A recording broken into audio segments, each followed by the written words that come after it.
Thanksgiving is about giving thanks. But that night my son decided I was worth neither the thanks nor the giving. He said I wasn't welcome at his table. I didn't argue. I smiled, turned the key, and drove home in silence, the road stretching longer than the years between us. 1 week later, my phone lit up. 38 missed calls stacked like unanswered prayers.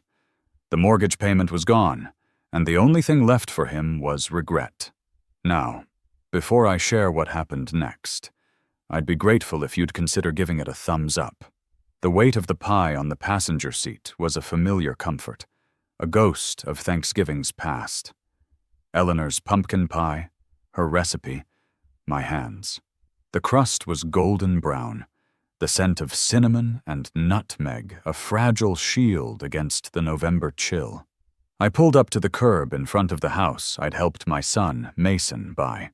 It was a handsome colonial, the kind with a sprawling lawn and a 2-car garage, a perfect picture of the American dream. A dream Eleanor and I had worked our entire lives to make possible for him. The windows glowed with a warm, inviting light. But as I stepped onto the porch, a cold draft seemed to seep right through the door. Brianna, my daughter-in-law, answered my knock.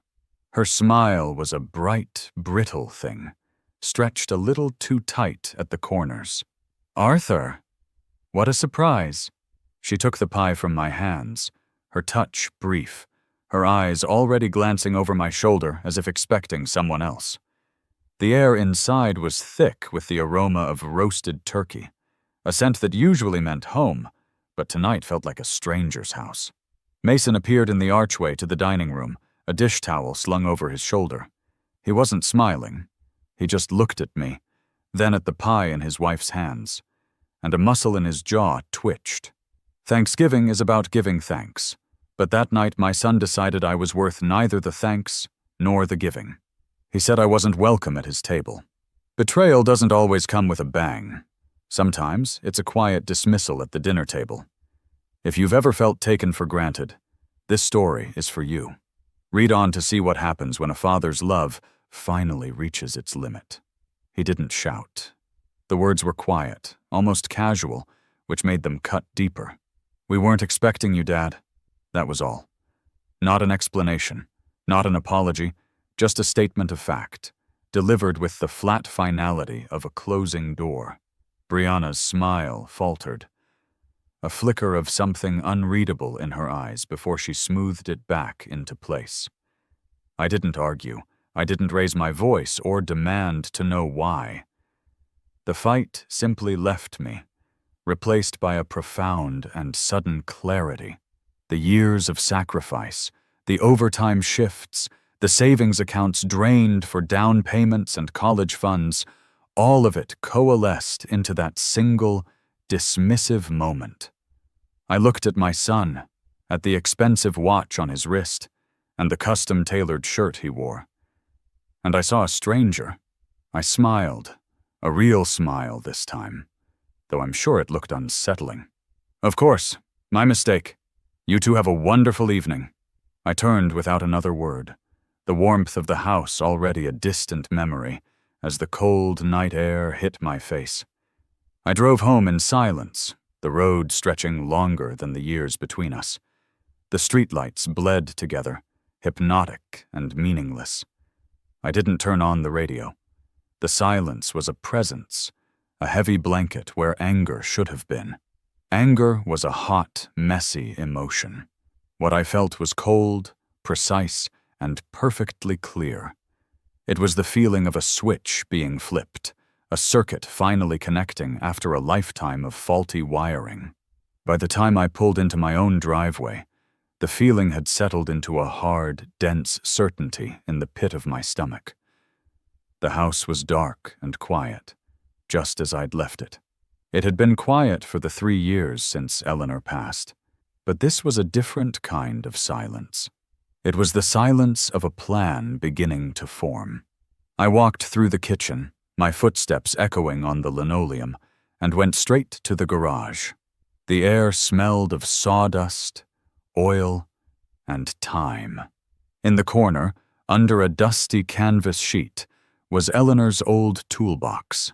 She'd given it to me on our 10th anniversary, a joke because I was always fixing things.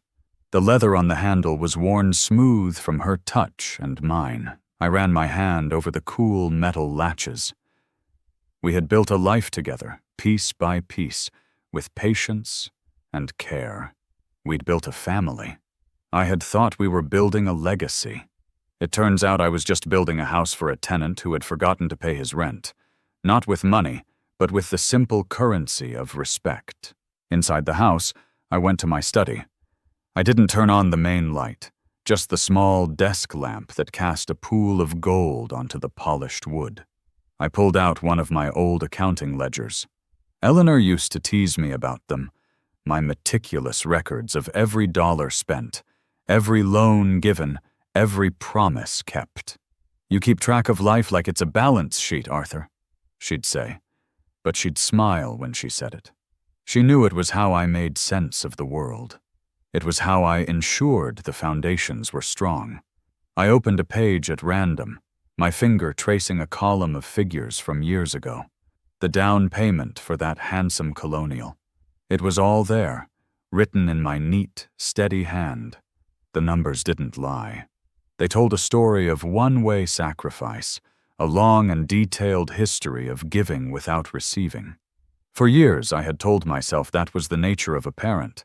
You give, and you don't expect anything in return. But that wasn't true, was it? You expect love.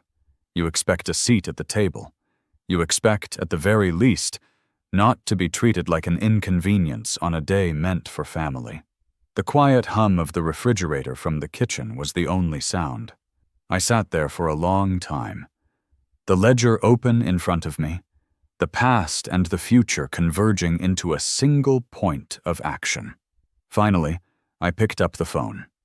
My hand was perfectly steady as I dialed the number for my bank, the one I knew by heart.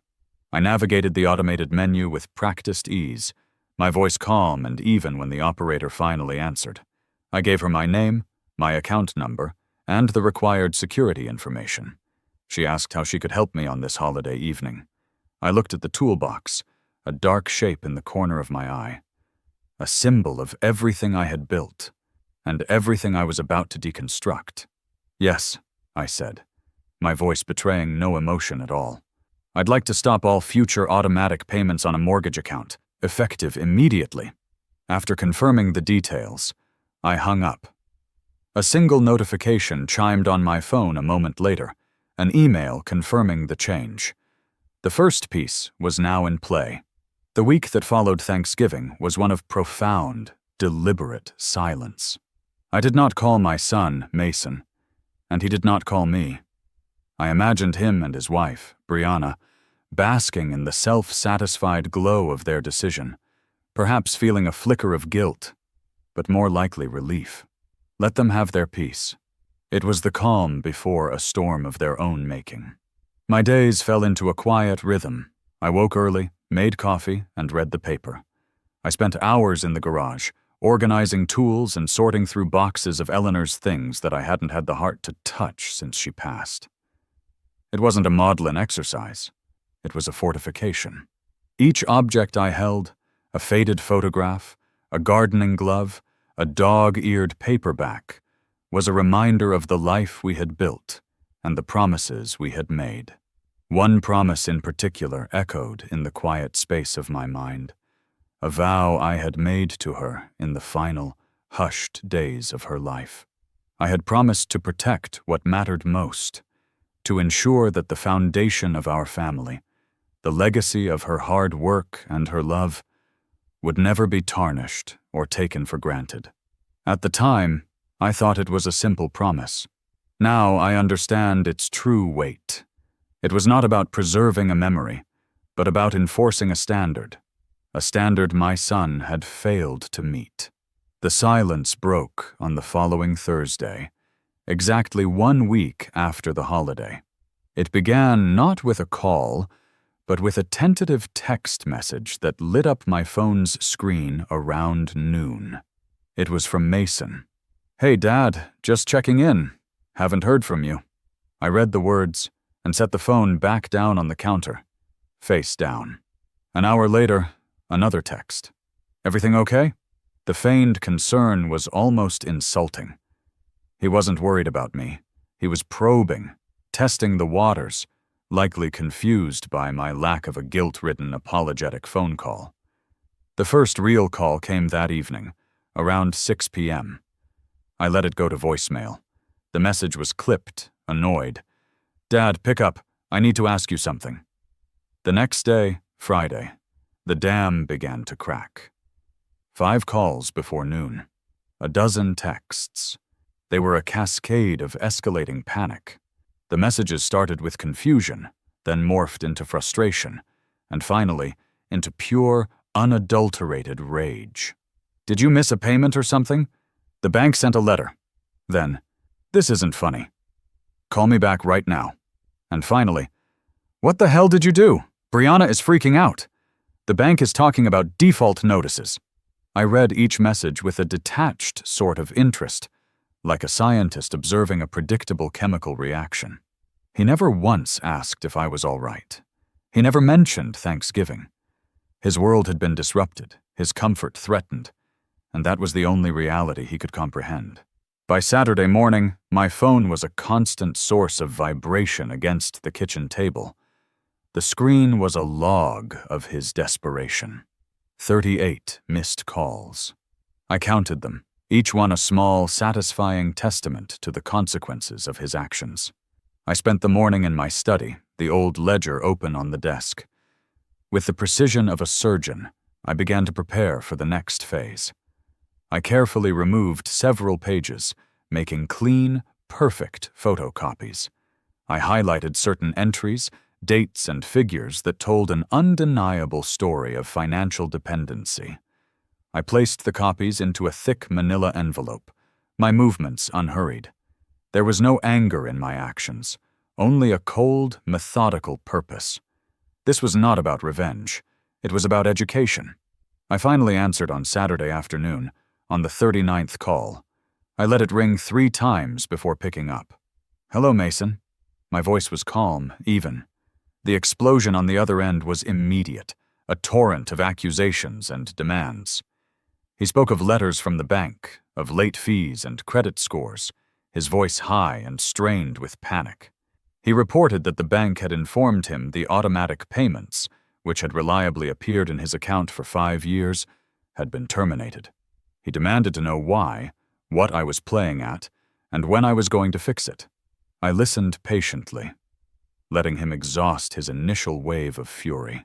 When he finally paused to take a breath, I spoke. My words were measured, each one chosen with care. I told him there was no mistake.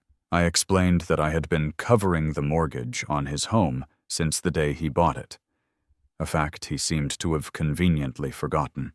I reminded him that my financial support was a privilege, not an entitlement. It was a gift, and like any gift, it could be rescinded if the recipient proved unworthy. The silence on the other end of the line was heavier than any of his shouted words. I could hear his mind racing, trying to process this new reality where the bank of Dad was suddenly, inexplicably closed. He stammered something about it being his house, that I couldn't just do that. His indignation was breathtaking.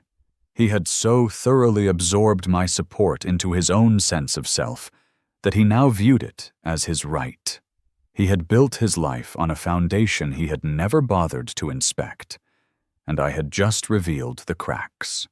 I did not engage in a debate. I simply stated facts. The payments were a gift. The gift had stopped. The responsibility was now his, and his alone. That was the lesson. When he started to argue again, his voice regaining its angry edge, I cut him off. "Don't worry, son," I said, the word son now feeling like a courtesy rather than a statement of fact. "I've already sent you something in the mail. It should arrive by Monday." He asked what it was, his tone suspicious. I could almost hear the gears turning in his head, wondering if it was a check, a solution to his problem. "It's a statement of account," I said. "A full record. I think you'll find it very clarifying. It should explain everything you need to know. Before he could respond, I ended the call. I placed the phone back on my desk. The silence of the house settling around me once more. It was a comfortable, welcome silence now. The silence of a job well done. Monday morning arrived with a pale, watery sunlight that did little to warm the air. I drank my coffee and watched the tracking information on my laptop. The priority mail envelope I had sent on Saturday was out for delivery. At 10:17 a.m., the status updated. Delivered. Left on the front porch. I closed the laptop. The fuse had been lit. Now all I had to do was wait for the sound of the explosion. I imagined the scene with a clarity that was almost cinematic. I could picture my son, Mason, seeing the envelope, perhaps with a flicker of hope. Maybe his father had come to his senses. Maybe there was a check inside, a letter of apology. I pictured him taking it inside, placing it on the polished granite countertop of the kitchen I had helped pay for. Brianna, my daughter-in-law, would be there, her face a mask of anxious curiosity. They would open it together, their anticipation turning first to confusion, and then to something much colder and harder, because it wasn't a check. It was a reckoning, printed in black and white. It was pages of photocopied ledger entries, each one a meticulous record of their lives, underwritten by my labor and Eleanor's legacy. The first page was a summary, a single, damning figure at the bottom representing the total financial support provided since Mason's graduation. The subsequent pages were a detailed breakdown. I had highlighted only 2 entries in yellow, making them impossible to ignore. August 12, 2017. Initial down payment on property, $75,000. July 30, 2021. European vacation package, anniversary gift, $6,500. The rest were summarized in a single, brutal paragraph detailing years of smaller payments for everything from emergency repairs to expensive dinners, a constant stream of support they had taken for granted. Each line item was a ghost, a memory of a time I had given freely, believing I was investing in my family's happiness. Now, collected together, they formed an indictment. It wasn't just a record of money, it was a record of their dependence, their entitlement, and their breathtaking lack of gratitude. The final page was a copy of a single document, the source of the initial $75,000. It was the payout confirmation from Eleanor's life insurance policy. At the bottom, I had written a single, steady line in blue ink. The foundation of this house was built with the memory of your mother, a memory you chose to disrespect at her own son's table. The silence in their perfect kitchen must have been deafening. I imagined Mason's face, the color draining from it, his bravado crumbling under the sheer, undeniable weight of the evidence. He would see it not as a record of love, but as a leash, a set of strings he never knew were attached. His pride, the fragile and inflated thing I had so foolishly helped to build, would be in tatters. He would feel trapped, exposed, and above all, controlled. And Brianna, her reaction would be different. I pictured her sinking onto one of the expensive bar stools, her hands trembling slightly. She was pragmatic. Where Mason saw a personal attack, she would see a financial catastrophe. The fear in her eyes would be real, a cold and rational terror that would quickly curdle into resentment. The argument that followed would have been spectacular. I could almost hear the echoes of it from my quiet study. Mason's rage would be explosive, unfocused. He would have paced the kitchen, shouting about betrayal, about how I was trying to ruin his life, how I had always held this over his head. He would have crumpled the papers, thrown them, anything to deny the truth they represented. He would have accused me of being a manipulative old man, using money to control him, conveniently ignoring the fact that he had never once refused the money I offered. It was a classic case of the willing beneficiary suddenly crying foul when the benefits ceased. Brianna's anger would be sharper, more focused. She would not be shouting about feelings. She would be shouting about numbers. She would have pointed a shaking finger at the scattered pages, her voice laced with a venom born of pure panic. I heard her words as if she were in the room. She would have told him this was his fault, that his arrogance, his carelessness with his own father, had brought this down upon them. And in the heat of that argument, with their carefully constructed world collapsing around them, a truth or something like it would have slipped out. "I told you," she would have screamed, her voice raw. "I told you some families are different. You can't just dismiss things like inheritance and legacy, especially when it comes to old money and bloodlines." It was a strange choice of words, one that could be easily misinterpreted as a simple warning about the sensitivities of the wealthy, a benign cover for a much deeper, more dangerous meaning. But the seed would have been planted, a sliver of doubt that would fester in the fertile ground of Mason's paranoia. The word would hang in the air between them, heavy and unspoken. Bloodlines. Later that evening, the house was quiet again. I sat in my armchair, the desk lamp casting long shadows on the walls. I felt no triumph, no joy, only a grim, weary satisfaction. I had laid the facts on the table. I had provided evidence of their ingratitude. The injustice they had shown me now has a price tag, and the bill was officially past due. I had set the boundary they had so casually crossed, reinforcing it with the cold, hard reality of a balance sheet. The next move was theirs. I was pouring myself a glass of bourbon when my phone buzzed on the end table. I expected it to be Mason, another barrage of anger and denial. But it wasn't. The screen glowed with a new message, from a number I recognized but had rarely seen. It was from Brianna. My finger hovered over the screen as I read the 2 short sentences. "We need to talk, just the 2 of us. Mason doesn't need to know." Brianna's text message was a calculated move, and we both knew it. An attempt to divide and conquer, to appeal to me away from what she surely saw as my son Mason's irrational anger. She thought she was being clever.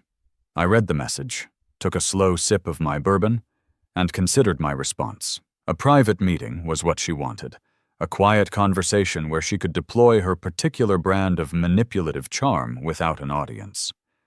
That was the last thing I was going to give her. After a few minutes, I texted back. "Wednesday, 10 a.m., the Grindhouse Cafe on Main Street. Be there." It was public. It was on my terms, and it gave me time to make a call of my own. The next morning, I called Frank, my oldest friend. We'd known each other for 40 years, since we were both young men working the line at the same factory. Frank was a man of few words and unshakable loyalty. He'd been there when Mason was born, and he'd been a pallbearer at Eleanor's funeral. I explained the situation to him, not the whole of it, but enough. I told him about Thanksgiving, the missed calls, and the ledger. I told him I was meeting my daughter-in-law and that I needed a witness.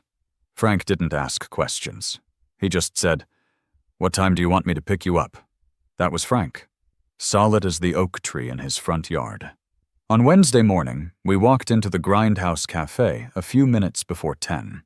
The place was busy, filled with the mid-morning crowd of students, remote workers, and people meeting for business. The air was rich with the scent of dark roast coffee and steamed milk, punctuated by the rhythmic hiss of the espresso machine and the low murmur of a dozen different conversations. It was perfect. I chose a small table in the center of the room, a location that offered no privacy whatsoever. Frank sat down opposite me, his large frame a reassuring presence. He ordered a black coffee and said nothing, just watched the door with a calm, patient gaze. Brianna arrived at 10 past 10, a power move to make me wait. She was dressed impeccably in a cream-colored pantsuit, her hair pulled back in a sleek ponytail. She looked like a woman heading to a corporate negotiation, not a family crisis meeting. Her composure faltered for a second when she saw Frank. A flicker of annoyance crossed her face. "Arthur," she said, her voice smooth as silk. "I was hoping we could speak privately." I gestured to the empty chair. "Frank is here for coffee." "He's an old friend. Please, sit." She knew she had lost the first round. She sat, placing her expensive leather handbag on the floor beside her with a quiet thud. She began with a sigh, a carefully rehearsed performance of sorrow and regret. She spoke of how upset Mason was, how this whole situation was a terrible misunderstanding. She painted him as a confused son, lashing out from a place of hurt. She spoke of family, of the importance of forgiveness, of how we needed to come together and find a solution. Her words were a soft, cloying fog, designed to obscure the hard edges of the truth. She was attempting to reframe the narrative, to cast me as the unforgiving patriarch, and them as the victims of my sudden cruelty. I let her talk, nodding occasionally, my expression unreadable. I watched the people at the tables around us, a young couple sharing a pastry, a man typing furiously on his laptop. They were the jury. When she finally paused, expecting me to respond in kind, I leaned forward slightly. I did not raise my voice. I kept my tone conversational, but clear enough to carry to the adjacent tables. "There is no misunderstanding, Brianna," I said. The couple at the next table looked up from their pastry. "Let's be very clear about what happened. I was disinvited from a family holiday. My son and his wife made a choice. Now they are experiencing the consequences of that choice." Her smile tightened. "Arthur, it wasn't like that. Mason was just stressed." I held up a hand, a simple gesture that cut her off mid-sentence. "Please, don't insult my intelligence. We're past that now. We're at the point of discussing facts. Let's talk about the $75,000 I gave you for the down payment on your house." A hush seemed to fall over our immediate vicinity. The man with the laptop stopped typing. Brianna's face went pale. When she spoke, her voice was a strained whisper. "That was a gift." "Yes, it was," I agreed, my voice still calm. "It was a very specific gift. It was every last cent of Eleanor's life insurance policy. The money she left behind to ensure her family, her bloodline, would have a secure foundation." A flicker of something crossed her face then, something beyond anger or fear. It was a flash of raw panic, a haunted look that vanished as quickly as it appeared. "I made a promise to my wife on her deathbed," I continued, my gaze locked on her. "I promised her that her legacy would be honored, and that money was a sacred trust." Brianna was speechless. She just stared at me, her carefully constructed composure shattering like cheap glass. She opened her mouth, then closed it again. She was drowning, and I wasn't offering a life raft. I was offering an anchor. "So when my son, the sole beneficiary of that trust, tells me I am not welcome in the house my wife's memory paid for," I said, my voice dropping a little lower, forcing people to lean in, "that is not a misunderstanding. That is a desecration. That is him taking his mother's legacy and spitting on it, and that is a boundary I will not allow anyone to cross." Suddenly, the cafe door flew open with a crash, and Mason stormed in. His face was blotchy and red, his eyes wild. He must have followed her, his paranoia and suspicion confirming his worst fears. He didn't see the audience. He only saw me. "What are you doing to her?" he yelled, his voice cracking. The entire cafe went silent. Every eye was on our table. He strode towards us, pointing a trembling finger at me. "You ambushed her? You drag her out in public to humiliate her? What kind of sick old man are you?" Frank shifted in his seat, but I gave him a subtle shake of the head. This was my stage. Mason reached our table and slammed his hands down on it, rattling the coffee cups. "You think you can control me with your money? You think you can hold this over my head forever?" His tirade was a torrent of self-pity and blame, the words of a spoiled child who had just had his favorite toy taken away.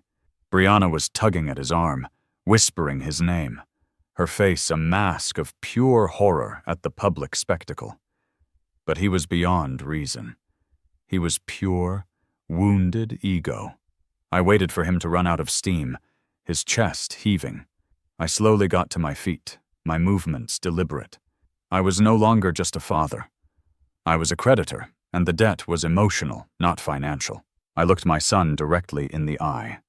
The anger and noise fell away, and all that was left was the cold, hard truth between us.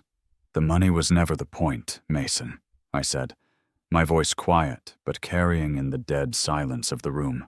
"The money was just a tool. It was a way to build something. This house was built with your mother's memory, and you spat on that memory at your own table." He flinched as if I had struck him. The color drained from his face, replaced by a dawning, sickening understanding. He had no defense against that. The truth was absolute. He opened his mouth, but no words came out. He looked around, finally seeing the dozens of strangers watching him, their faces a mixture of pity and contempt. The public reckoning had arrived. He grabbed Brianna's arm, pulling her towards the door in a desperate retreat. They were almost out on the street when I delivered the final blow. I didn't shout it. I said it just loud enough for them, and perhaps a few of the closest tables, to hear. A parting gift, a little piece of chaos to take home with them. "And that's not all, Mason," I said, my voice laced with a cool, surgical precision. "Why don't you go ask your mother what other secrets she's been keeping from you?" I watched them disappear through the door, a couple united only by their shared humiliation. I sat back down. Frank took a slow sip of his coffee. "Well," he said, his voice a low rumble, "I don't think they'll be back for dessert." My final words at the cafe were a carefully aimed stone, intended to ripple the waters of my son Mason's already fragile composure. I had said, "your mother," a deliberately ambiguous phrase. Eleanor was gone.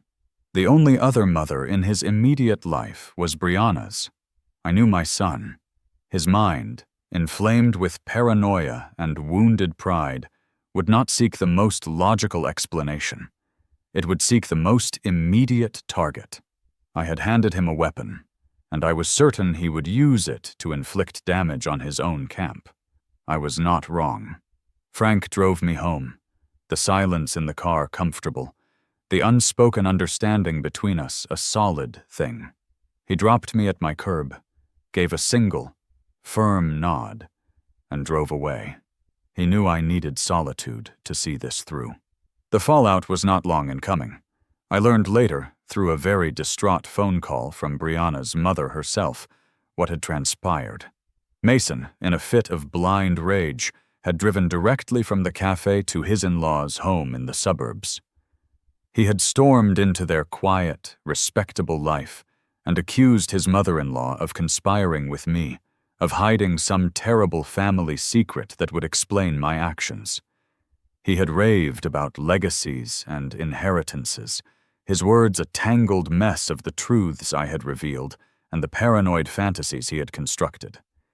He had turned a private family humiliation into a public neighborhood spectacle, standing on their manicured lawn and shouting accusations that left their quiet, orderly neighbors peering from behind their curtains. The call from Brianna's mother was a torrent of tears and panicked questions. I offered no answers, only a calm, detached sympathy for her predicament. I explained nothing. I simply listened as she described her son-in-law's unraveling, and in doing so, she gave me a crucial piece of information. She told me that Brianna had been distant for months, that she seemed anxious and secretive, often disappearing for hours at a time with vague explanations about meeting friends or attending appointments. It was a small crack, but it was enough. After I hung up, I sat in my study for a long time, the pieces clicking into place. Brianna's strange comment about bloodlines, her desperate attempt at a secret meeting, her mother's confirmation of her recent secretive behavior. It all pointed to something more than just a guilty conscience over a spoiled Thanksgiving. I had always been a man who did his own accounting, who trusted his own eyes and his own ledgers. But this felt different. This was a column of figures that didn't add up, a variable I couldn't account for. This required a specialist. The next morning, I made a phone call to a discreet firm downtown, a private investigation service recommended to me years ago by a business associate for a delicate corporate matter. I spoke to a man with a quiet, professional voice. I explained that I needed a background check and surveillance on my daughter-in-law. I gave him her name, her address, and her license plate number. I told him I was interested in her activities over the past several months. I didn't give him a reason, and he didn't ask for one. A wire transfer for the retainer was sent, and the matter was in motion. It was a simple, clean transaction, an investment in the truth. The following week was quiet. My phone remained silent. The public humiliation at the cafe had apparently been enough to stem the tide of angry calls and texts. I imagined the atmosphere in their house must be toxic, a thick soup of resentment, suspicion, and fear. Mason's paranoid attack on his in-laws would have driven a wedge between them and their only remaining support system. They were isolated now, an island of their own making, and the tide was rising. I spent my days in a state of calm anticipation. I worked in the garage, sanding down an old rocking chair of Eleanor's, the rhythmic scrape of the sandpaper a soothing counterpoint to the turmoil I had unleashed. I was not waiting for an apology. I was waiting for information. I was waiting for the final missing page of the ledger. It arrived 10 days after my initial call, on a cold and overcast Friday afternoon. It was a plain, 9 by 12-inch manila envelope with no return address left on my porch. It felt heavier than it should have. I took it into my study and closed the door. I sat at my desk, the same desk where I had planned this entire campaign, and slit the envelope open with a letter opener. Inside was a slim report, bound in a plain black cover, and a stack of glossy, high-resolution photographs. I set the report aside and picked up the photos. I went through them one by one, my expression unchanging. The first set of photos was predictable, almost disappointingly so. They showed Brianna meeting a man at a downtown hotel bar. He was handsome, well-dressed, not Mason. They showed them laughing, his hand on her arm, their heads close together in intimate conversation. Another photo showed them leaving together, getting into his expensive foreign car. It was a classic, sordid tale of infidelity. I felt a flicker of something. Not anger, but a kind of grim validation. It confirmed what I had long suspected, that Brianna's loyalty was a commodity, her marriage a strategic alliance rather than a partnership of the heart. But it wasn't the answer. Infidelity was a symptom, not the disease. It didn't explain her strange, panicked intensity. I put the photos of the affair aside and continued through the stack. The next series was more interesting. It was a sequence of shots, taken over several weeks, of Brianna entering and leaving a sleek, modern office building downtown. A quick glance at the accompanying report identified the building's primary tenant, a firm known for its aggressive, high-stakes divorce litigation. So she was planning her exit. This, too, made a cold kind of sense. She had seen the financial foundation of her life crumble, and like the pragmatist she was securing her own lifeboat before the ship went down entirely. She was preparing to cut Mason loose and likely sue for a significant portion of their assets she now knew came from me. It was ruthless. It was calculating. But it still wasn't the whole story. I picked up the last photograph. It was a single shot, taken with a powerful telephoto lens. The image was slightly grainy, but perfectly clear. It showed Brianna walking down the street, away from a different, less imposing building. A medical building of some kind, discreet and professional. She was holding a large white envelope in her hand, clutching it to her chest like a precious secret. My mind flashed back to the argument I had imagined between her and Mason, the scream I had heard in my head, especially when it comes to matters of bloodlines. It wasn't a metaphor. I leaned back in my chair, the leather groaning in the silent room. The pieces of the puzzle, the infidelity, the divorce lawyer, the secret appointments, they all slammed into place around this single, horrifying nexus. It was never about the money. It was about the foundation. And I was suddenly, terrifyingly certain that the foundation of my entire family, the very bloodline I had sworn to Eleanor I would protect, was a complete and utter lie. The invitation arrived via a stilted, formal text message from my son, Mason, a week after the investigator's envelope landed on my porch. A reconciliation dinner. He and his wife, Brianna, wanted to apologize, to clear the air, to find a way forward as a family.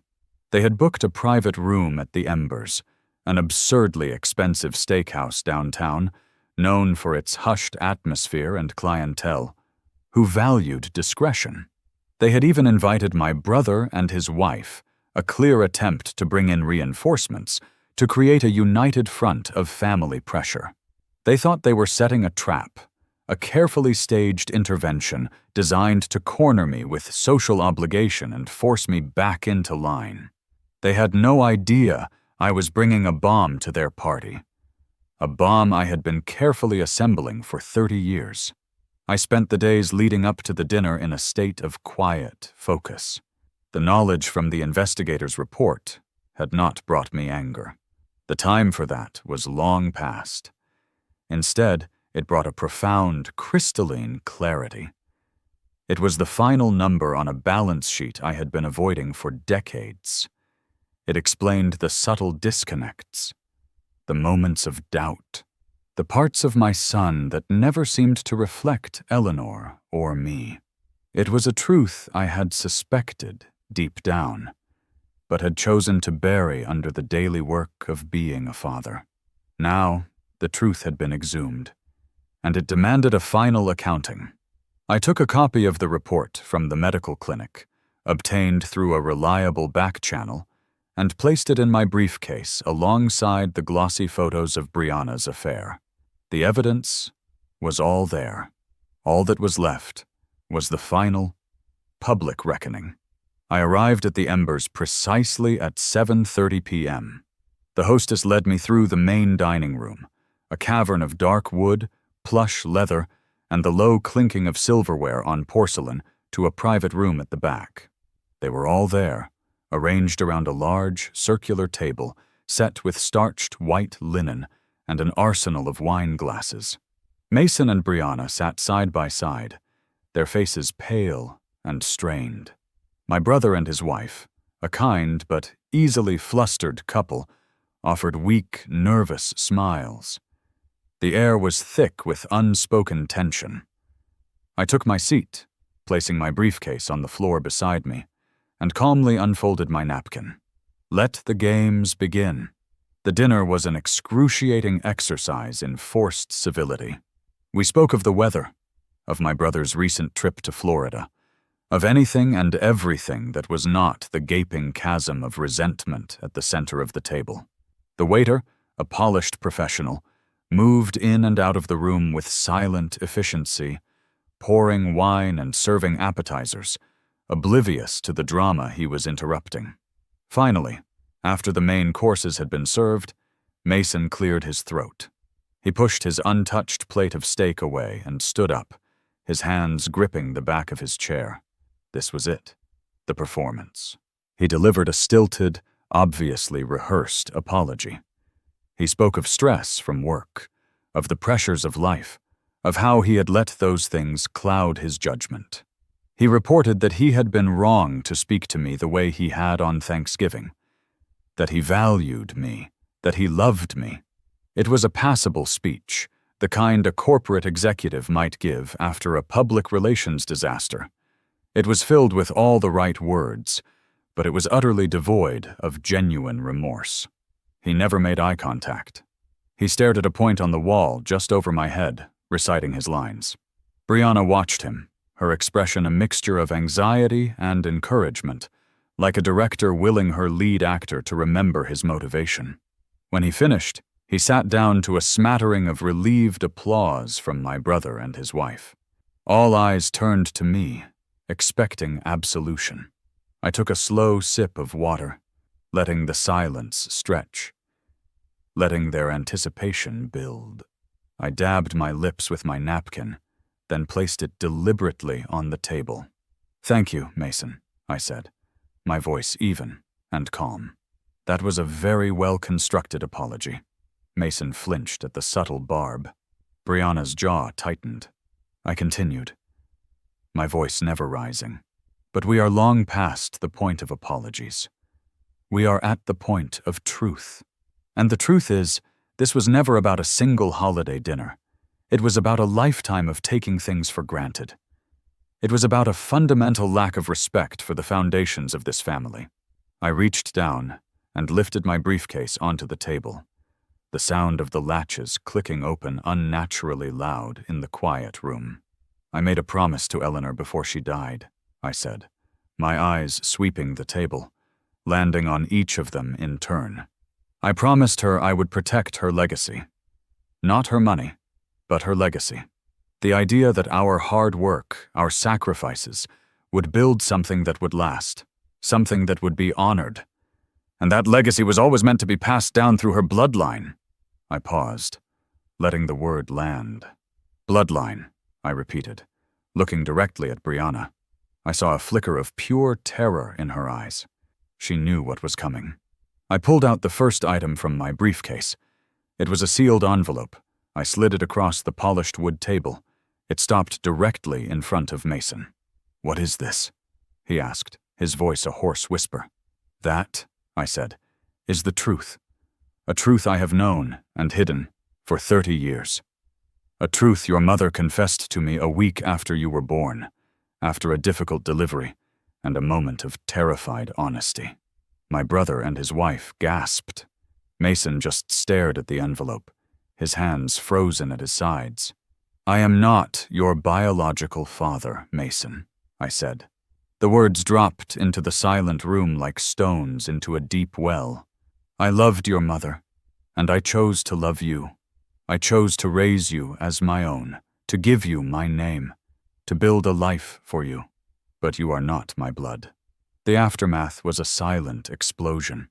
My sister-in-law brought a hand to her mouth, her eyes wide with shock. My brother just stared, his face ashen. Mason looked as if the floor had dissolved beneath him. He was a man in free fall. His entire identity, his entire history, wiped out in a single sentence. For a long moment, he didn't move. He just looked at me, his anger gone, replaced by a raw, desperate confusion. It was the look of a lost child, a silent question in his eyes before the rage finally took over. He slowly reached for the envelope, his fingers trembling as he tore it open. He pulled out the report from Oakwood Genetic Diagnostics, his eyes scanning the page, the scientific jargon and probability percentages confirming the impossible. "No," he whispered. "No, this is a lie. This is another one of your sick games." "Is it?" I asked calmly. I then reached back into my briefcase and pulled out the stack of glossy photographs. I fanned them out on the table like a winning hand in a game of poker. Photos of his wife, Brianna, laughing with another man. Photos of her entering a divorce lawyer's office. And the final damning photo of her walking away from the clinic, the original of that very report clutched in her hand. "It seems your wife had some questions of her own," I said. "Perhaps she was wondering about the bloodline of your future children before she filed for divorce and sued for half of your mother's legacy, a legacy to which, it turns out, neither of you has any claim." That was the moment the dam of civility finally broke. Mason stared at the photos, then at his wife, his expression of shock curdling into a mask of pure, murderous rage. Brianna recoiled, her face white, stammering denials that were drowned out by the sudden violent scrape of Mason's chair as he lunged to his feet. The shouting began then, a chaotic, overlapping cacophony of accusations and betrayals. The private room was no longer a sanctuary. It was a cage, and the animals were tearing each other apart. I stood up amidst the chaos. I was invisible to them now, a ghost at their feast of consequences. I adjusted my tie, my movements calm and unhurried. I looked at the wreckage of the family I had spent a lifetime trying to hold together. I felt nothing but a profound and final sense of peace. I had kept my promise to Eleanor. Her legacy was now secure from those who had proven themselves unworthy. I walked to the door, my footsteps silent on the thick carpet. I paused with my hand on the brass handle and looked back one last time. Mason was screaming at Brianna, his face inches from hers, his finger jabbing at the photos. My brother was trying to intervene, his wife weeping into her napkin.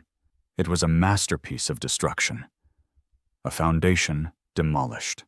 I turned and walked out of the room, closing the door quietly behind me, leaving them to the sound and the fury.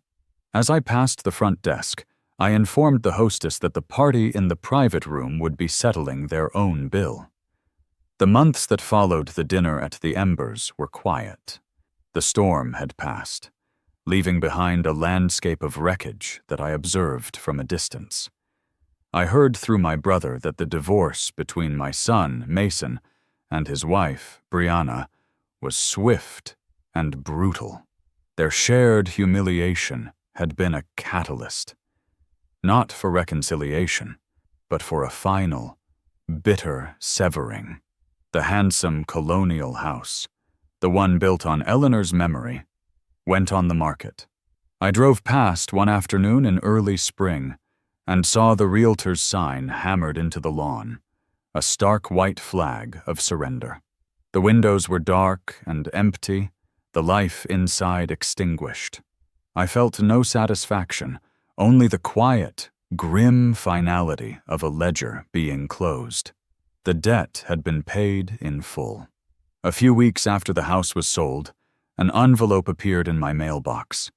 It was plain, white, with my name and address written in an unfamiliar, shaky hand. There was no return address, but I knew who it was from.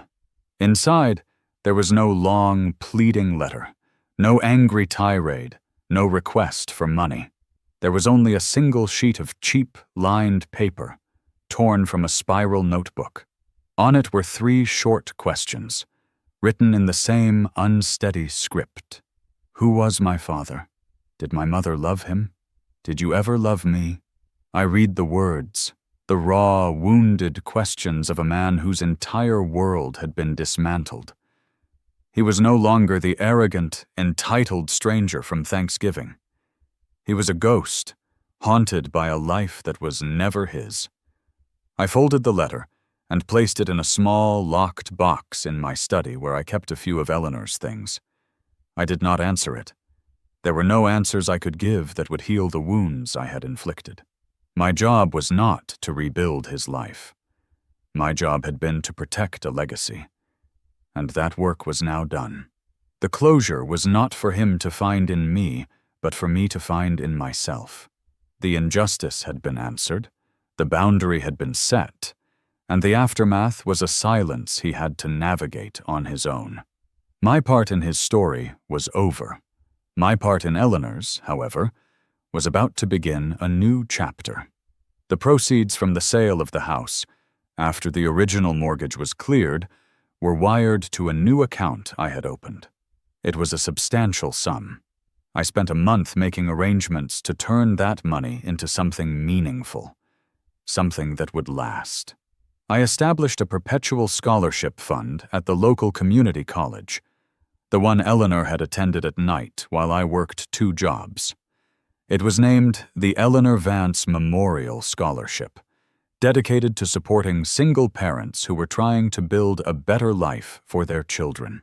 It was a foundation built not on secrets and lies, but on resilience and hope, a true legacy. One Saturday morning, after all the papers had been signed and the fund was officially active, I went out to my garage. The air was cool and smelled of spring rain and fresh-cut grass. I pulled the canvas sheet off Eleanor's old toolbox. It sat there, solid and real, a witness to everything that had happened. I didn't open it to find a tool for deconstruction. I opened it and took out a soft cloth and a can of wood oil. I began to clean it, my movements slow and methodical. I polished the worn leather of the handle, oiled the rich, dark wood of the box, and wiped down each of the cool, heavy tools nestled inside. It was not an act of maintenance. It was an act of reverence. This toolbox had helped build a life. Then it had helped dismantle a lie. Now, it would simply be what it always was, a memory of a good woman and a promise kept. If you were in my position, what would you have done? Let us know in the comments, and share this story with someone who understands that families' ties can bind, but they can also break.